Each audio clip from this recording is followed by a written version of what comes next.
Hello football fans. গতকাল চিলিকে 1-0 গোলে পরাজিত করার মাধ্যমে কোপা আমেরিকার কোয়ার্টার ফাইনালে উঠেছে আর্জেন্টিনা। কিন্তু ওই ম্যাচটিতে অন্যরকম ফলও পেতে পারত বিশ্ব চ্যাম্পিয়ন দলটি যদি মাঠের মধ্যে দুই মার্টিনেজ না থাকতেন। গোলবারের নিচে ইমিলিয়ানো মার্টিনেজ এবং বদলি হয়ে নামা লাউতারো মার্টিনেজ চিলির বিপক্ষের ম্যাচটিতে অসাধারণ খেলেছেন। 72 মিনিটে চিলির ডিফেন্সিভ মিডফিল্ডার রদ্রিগো এচেভেরিয়া জোরালো শট দারুণ দক্ষতায় রুখে দেন ইমিলিয়ানো মার্টিনেজ। এর 3 মিনিট পরে সেই এচেভেরিয়ায় বক্সের মাথা থেকে আরও একটি শট নেন। তবে এবারও মার্টিনেজ নিজের দক্ষতায় গোল খাওয়া থেকে আর্জেন্টিনাকে বাঁচান। আর্জেন্টিনার জার্সিতে মার্টিনেজ তো এমনই, গেল আসরের কোপা আমেরিকা হোক কিংবা 2022 বিশ্বকাপ, যখনই ইমিলিয়ানো মার্টিনেজ আর্জেন্টিনার গোলবারের নিচে থেকেছেন তখনই দলটি একটি আলাদা শক্তি অনুভব করেছে।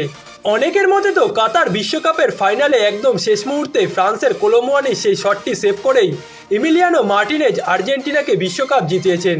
এবং গতকাল চিলির বিপক্ষেও অসাধারণ ছিলেন মার্টিনেজ। এছাড়া এর আগের ম্যাচে কানাডার বিপক্ষেও দারুণ কিছু সেভ করেছিলেন মার্টিনেজ। 2021 সালে প্রথম আর্জেন্টিনা জার্সিতে অভিষিক্ত হয়েছিলেন ইমিলিয়ানো মার্টিনেজ। চিলির বিপক্ষে বিশ্বকাপ বাছাই পর্বে সেই ম্যাচটিতে অভিষেক হওয়ার পর খুবই কম সময়ের মধ্যে কোপা আমেরিকাও বিশ্বকাপ জিতে নিয়েছেন তিনি। জাতীয় দলের জার্সিতে তার পরিসংখ্যাটাও দারুণ।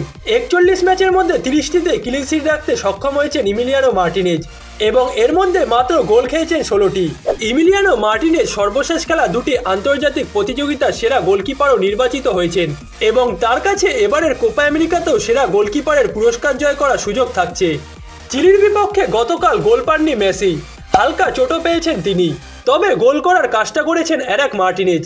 ইন্টার মিলানের বর্তমান অধিনায়ক লাউতারো মার্টিনেজ আর্জেন্টিনার হয়ে নিজের সর্বশেষ 5 ম্যাচে গোল পেয়েছেন। এর মধ্যে 3টি গোল করেছেন বদলি নেমে।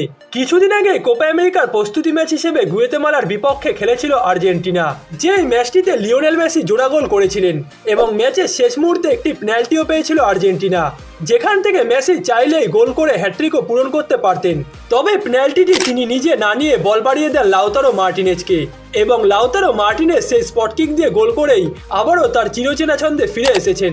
দলের প্রয়োজনে গোল এনে দেওয়ার ধারাটাই আবারও ফিরে আসছে লাউতারো মার্টিনেজের মধ্যে। এর আগে অবশ্য 2022 সালের সেপ্টেম্বর থেকে চলতি বছরের মার্চ মাস পর্যন্ত আর্জেন্টিনার জার্সিতে গোল খরায় ভুগেছেন তিনি। এ নিয়ে আর্জেন্টিনার জার্সিতে 60 ম্যাচে 26 গোল করলেন লাউতারো মার্টিনেজ এবং কোপা আমেরিকা শুরুতেই তার আবারও পুরনো ফর্মে ফেরাটা আর্জেন্টিনার জন্য দারুণ সুখবরই বটে। 2021 সালে কোপা আমেরিকা আসরেও লিওনেল মেসির পাশাপাশি লাউতারো মার্টিনেজ আর্জেন্টিনার জন্য গ্রুপ পর্বে এবং নকআউট পর্বের বড় বড় ম্যাচে একাধিক গোল করেছিলেন এবং এবারও লিওনেল মেসির পাশাপাশি লাউতারো মার্টিনেজকেই সেই দায়িত্বটা আবারও নিজের কাঁধে তুলে নিতে হবে।